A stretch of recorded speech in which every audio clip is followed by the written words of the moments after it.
करते हैं chapter 10 work and energy. तो सबसे पहले बात करते हैं वर्क की। वर्क क्या होता है? जब भी किसी सब्सटेंस के ऊपर फोर्स लगाया जाए और वो अपनी पोजीशन से डिस्प्लेस हो जाए with respect to time, then it is said to be work have done. तो वर्क कब माना जाता है? जब किसी एक वस्तु के ऊपर फोर्स लगाया जाए और वो अपनी जगह से खिसक जाए टाइम के रिस्पेक्ट में, तो तब हम कहते हैं कि वर्क हुआ है। ठीक है। और वर्क का फॉर्मूला क्या होगा?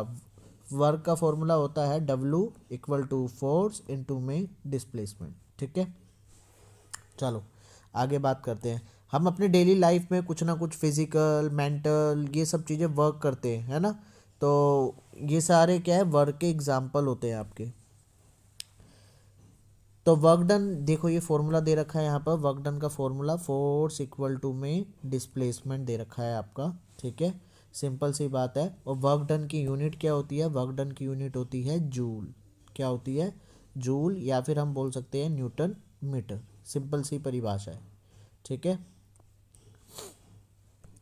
तो अगर मैं बात करूँ 1 जूल कितना होता है, तो सिंपल 1 जूल एक वर्क डन होता है जब एक न्यूटन का फोर्स किसी ऑब्जेक्ट के ऊपर लगाया जाए और वो 1 मीटर डिस्टेंस जो है क्या खिसक जाए, तो उसे हम 1 जूल का वर्क डन बोलते हैं। ठीक है, सिंपल सी बात है। देखो, और ये क्या है, इसके अंदर ना आपको प्लस माइनस का भी ध्यान रखना है। अब देखो, जैसे कि अगर मान लो फोर्स जिस डायरेक्शन में लग रहा है और वस्तु दूसरी डायरेक्शन में डिस्प्लेस हो रही है, तो आपका नेगेटिव भी आंसर आ सकता है। ठीक है। तो यानी कि वर्क डन एक फोर्स द्वारा किया गया पॉजिटिव भी हो सकता है, नेगेटिव भी हो सकता है। वो डिपेंड करता है डिस्प्लेसमेंट की पोजीशन पर, कि फोर्स लगाने की किस डायरेक्शन में जो है हमारा सामान जो है डिस्प्लेस हुआ है। ठीक है। वर्क डन नेगेटिव जब होता है जब फोर्स उसके ऊपर लगाया जाए opposite to the direction of displacement. Displacement हो रहा है ईस्ट और फोर्स लगाया जा रहा है इन वेस्ट, तो वर्क डन क्या निकल कर आएगा? नेगेटिव। ठीक है, सिंपल सी बात है, ये तो कोई ज़्यादा है नहीं है।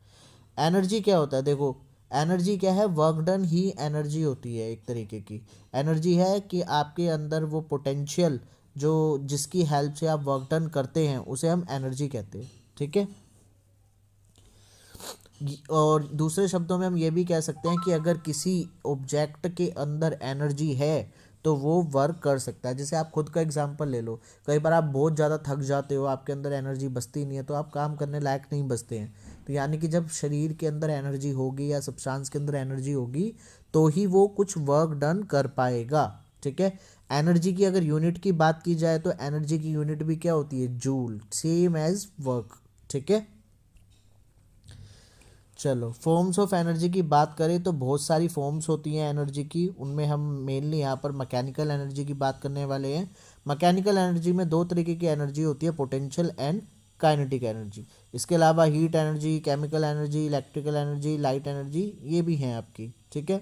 तो सबसे पहले बात करते हैं काइनेटिक एनर्जी की। तो मोशन की वजह से, या फिर एक ऑब्जेक्ट जब मोशन के रूप में वर्क करता है, तो उस एनर्जी को हम काइनेटिक एनर्जी बोलते हैं। सिंपल सी बात है, वो एनर्जी जो आपका work done in motion form कर रहा हो, ठीक है, तो उसे हम क्या कहते हैं? काइनेटिक एनर्जी कहते हैं। सिंपल है। ठीक है।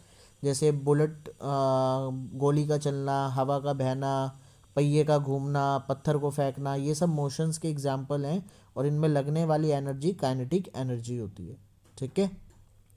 अगर हमें निकालना हो कि भाई कैसे आएगा इसका फॉर्मूला एग्जाम्पल, तो वो देखते ज़रा, मतलब इसका न्यूमेरिकल कैसे, न्यूमेरिकल एक्सप्रेशन कैसे होगा, तो ज़रा देखते हैं। सबसे पहले बात करते हैं, हमारे पास इक्वेशन होती है V²। तो हमें पता है कि V² minus U² equal to 2AS होता है ना।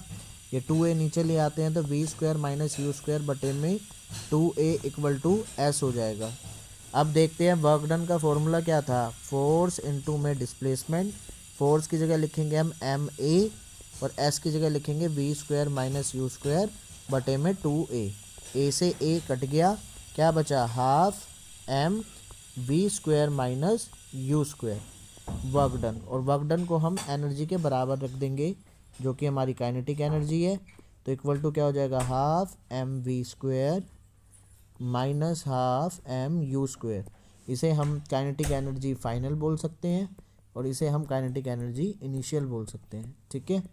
तो काइनेटिक एनर्जी का फॉर्मूला क्या होगा, अगर शुरुआत की हम स्पीड 0 माने u की वैल्यू, तो काइनेटिक एनर्जी हमारे पास आ जाएगी ½ mv²। ठीक है, सिंपल, ये फॉर्मूला आपका बन जाएगा। देखो काइनेटिक एनर्जी का फॉर्मूला आ गया है यहाँ पर, E = ½ mv²। ठीक है,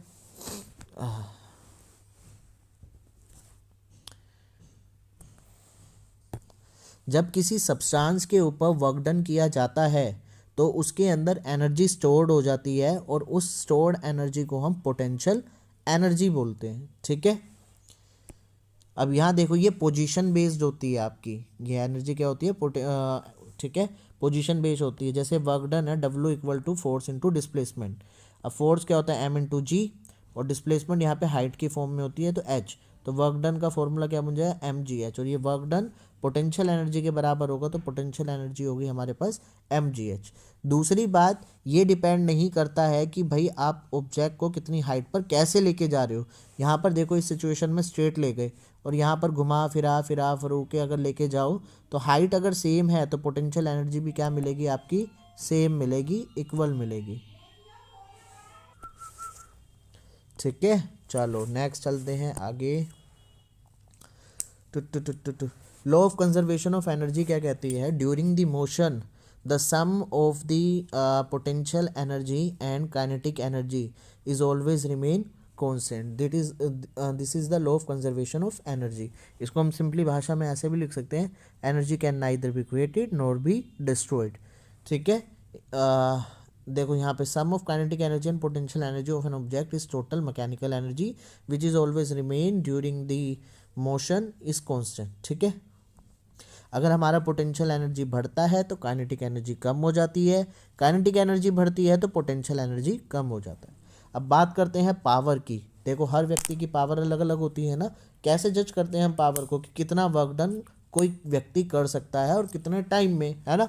तो इसलिए पावर की डेफिनेशन के अकॉर्डिंगली क्या बनेगा फॉर्मूला, कि कितना वर्क करा कितने टाइम में, उसे हम उसकी पावर कहते हैं।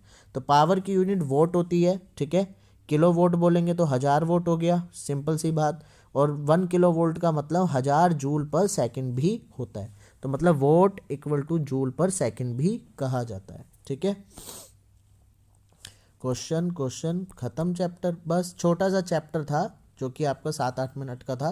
अगर इससे रिलेटेड आपको कोई भी दिक्कत है तो आप मेरे को कमेंट में मैसेज कर सकते हैं, और अगर आपको वीडियो अच्छी लगी हो, नहीं लगी हो, तब भी लाइक कर दो यार। ठीक है, चलो थैंक यू, बाय बाय।